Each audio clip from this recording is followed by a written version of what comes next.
Today is November 18th on a Thursday night.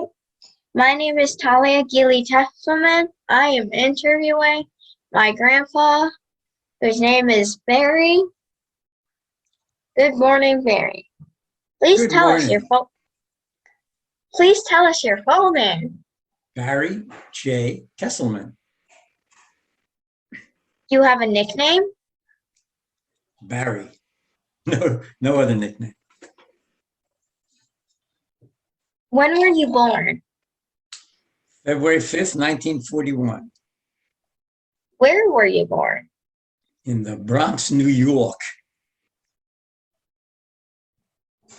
Who was the first person in your family to come to America and why? Well, it was all four of my grandparents, and they all came to America because life was pretty much intolerable in Belarus and Russia, where they had pogroms, and people were going around, and for fun, they were killing Jews. So my grandparents decided it would be really good to get out. And obviously, all independently, they came to America. First, my grandfathers came, and then they worked enough to be able to get enough money to bring their wives and the children that they had over. Interesting. Who who were your parents? What were their names? Molly was my mother, and Samuel was my father. Neither one of them had middle names.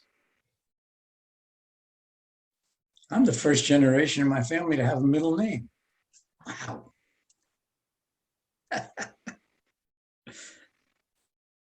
How did your parents earn a living?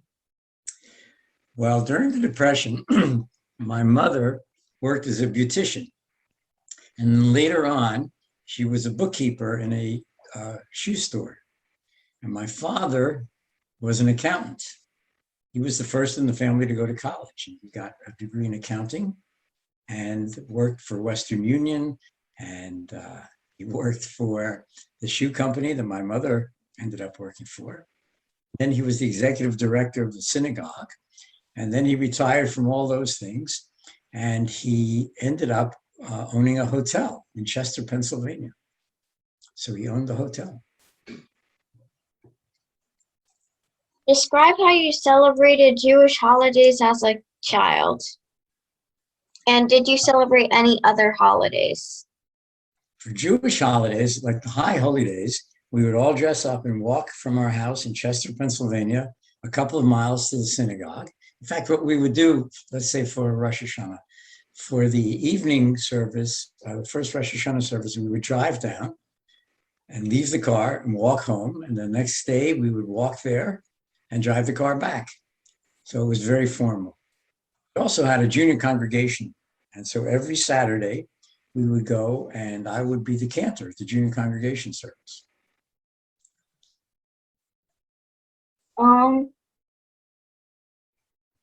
Did you have a bar mitzvah ceremony? Yes, guess which one?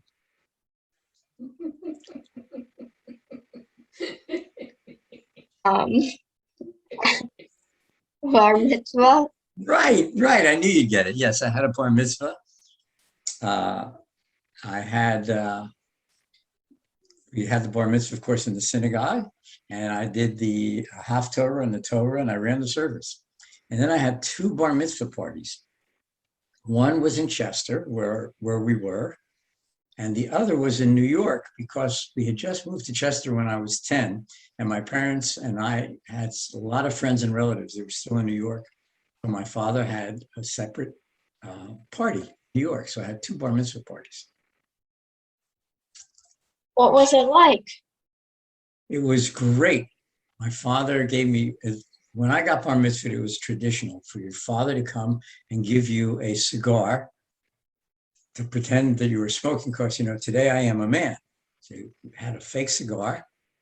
And then the other joke was you got a fountain pen because of all the gifts that you'd get.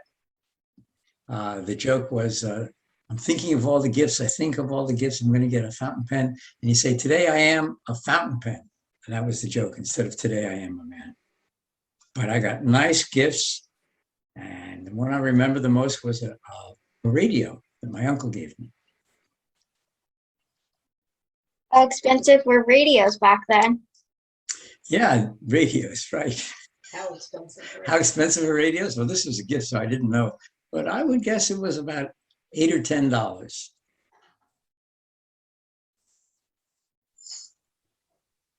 When you were a teenager, did you have any other special celebrations? Yeah, I would date.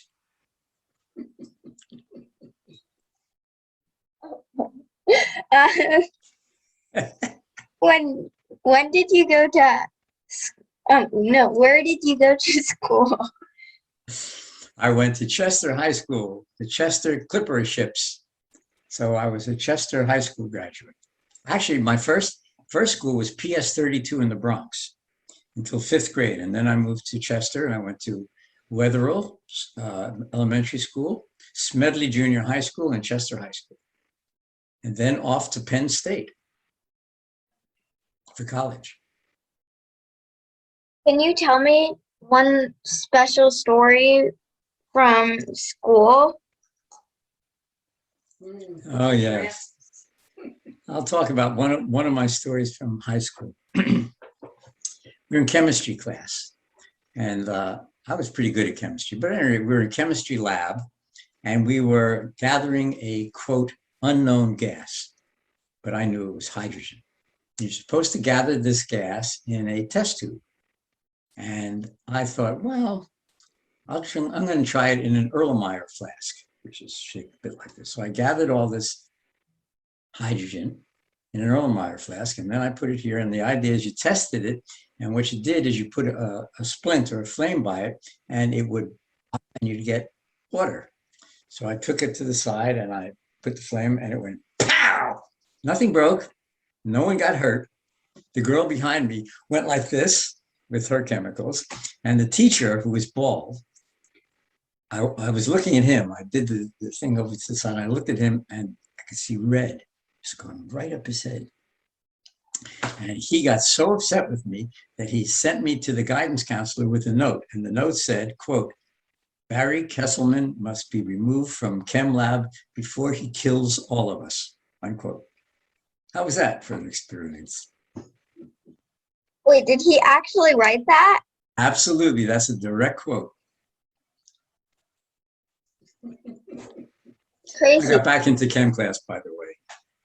And then he made me sit by where everyone else was at chem tables.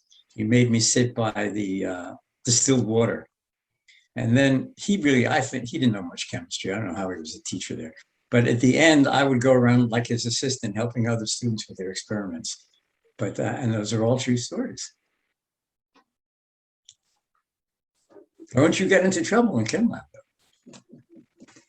Or biology. Well, we're not allowed to use chemicals. We were supposed to in 5th grade, but then COVID hit.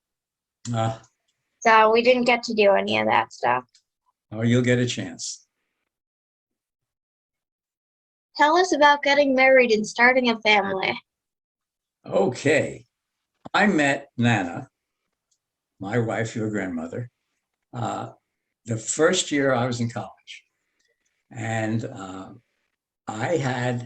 I was in a fraternity, and I had canceled my date for that morning. This is a Sunday morning, because my parents and sisters were coming to visit me, and I didn't want to have a date.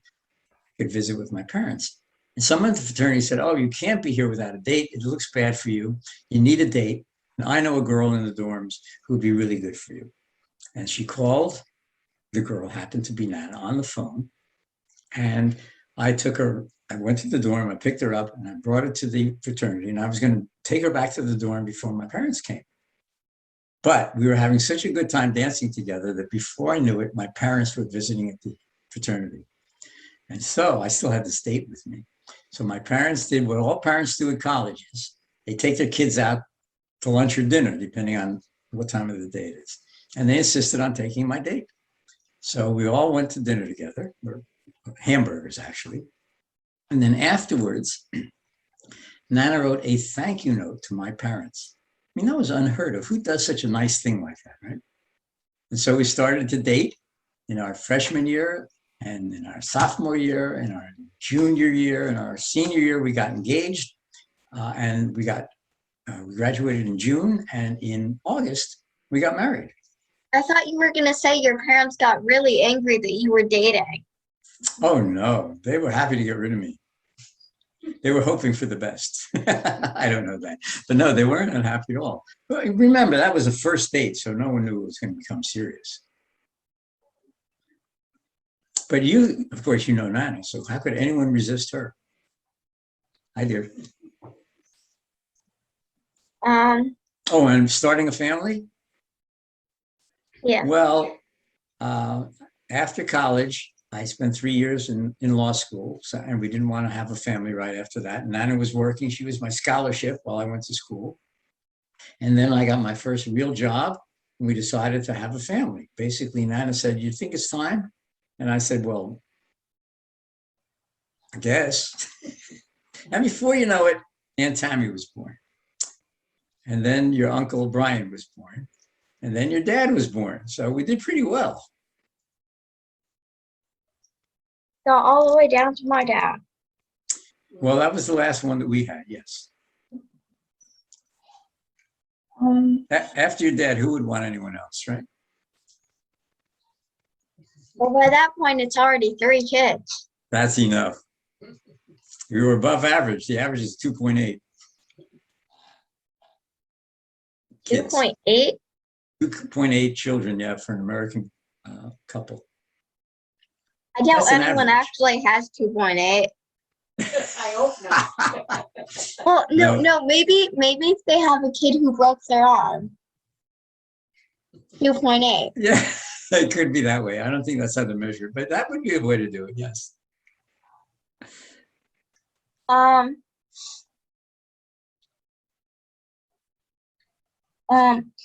Did anyone in your family serve in the military war?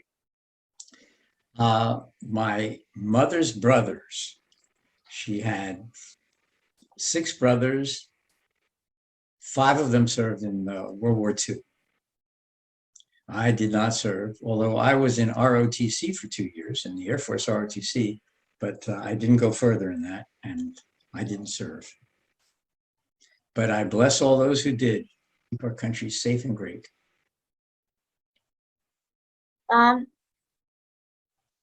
What do you like to do in your spare time? I like to play tennis. Ski. And before COVID and all, I like to do things like skiing and scuba diving. And I went whitewater rafting, and I went Skydiving. you call it skydiving. Just once. Gone skydiving? I went skydiving. It was great fun.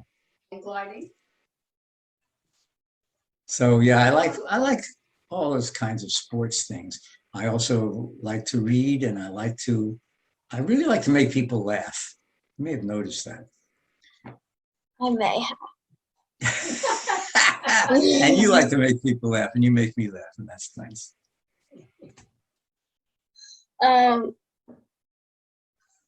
What inventions have amazed you most during your lifetime? The invention of the wheel, I think, was really significant. I think that was invented before your lifetime. Oh, okay. I didn't know if you knew how old I was. I'm going with not like 1,000 years old. Okay. Well, I'll tell you, from our point of view, one of the most significant inventions was something called xerography for printers.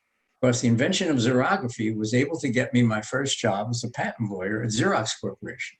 So for me, it had real personal significance, but nothing beats the computer. And I am absolutely fascinated by the iPhone, which does about everything. And the watch. And the iWatch, yeah. The iPhone and the iWatch in combination. Yes, Or yes. just the Fitbit in general. Well, that's pretty good too. Oh, look at that. It glows. So yeah, I mean, computers have just done the world. Here you go. You can even see what time it is, if I can get. I'm not going to give up. The other thing is you learn never to give up. This doesn't matter. I give up.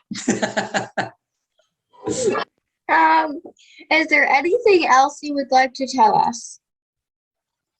I would like to tell you how great family is, almost without exception, with all our children and grandchildren. Everybody gets along. Everyone is kind and considerate to each other. I think that's really nice.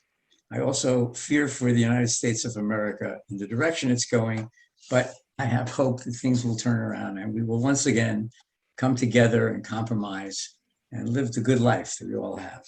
I'm really glad that I was born in America and that we've had the good life that we've had basically since my whole lifetime. And I look forward to great things for and from you, Talia. Yay. You're going to please me. You're going to, as you grow up, you're going to do great things. You're going to say, Grandpa, I hope you approve. I hope you enjoy. And I'm going to say wherever I am. Absolutely. I also have one very last question.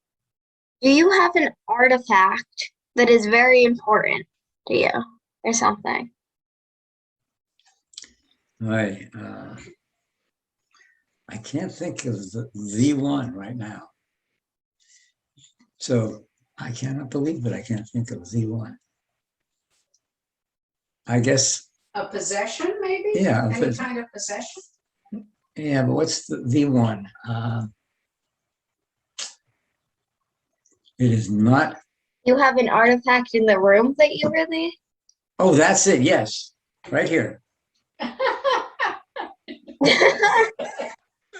That's the most important thing to me of anything in the world. So more important than any object. I had one that was a menorah given to me by one of my relatives in Israel from the Yom Kippur War. One of them took the bullet shells and took bandoliers and put it together to make a menorah. And I actually passed that down to your Uncle Brian. But that was a special, special treat, whoever got to light that menorah. That was something that was one of a kind. You'll see it in a week or two for Hanukkah. Yeah, at Uncle Brian and Aunt Amy's house. Okay, was that really your very last question? Yes. Oh, good, because that's what you told me it was. This has been a pleasure for me and great fun. Wait. No, it wasn't. No, it wasn't. I have one more question. Do you have a question? Do I have a question for you?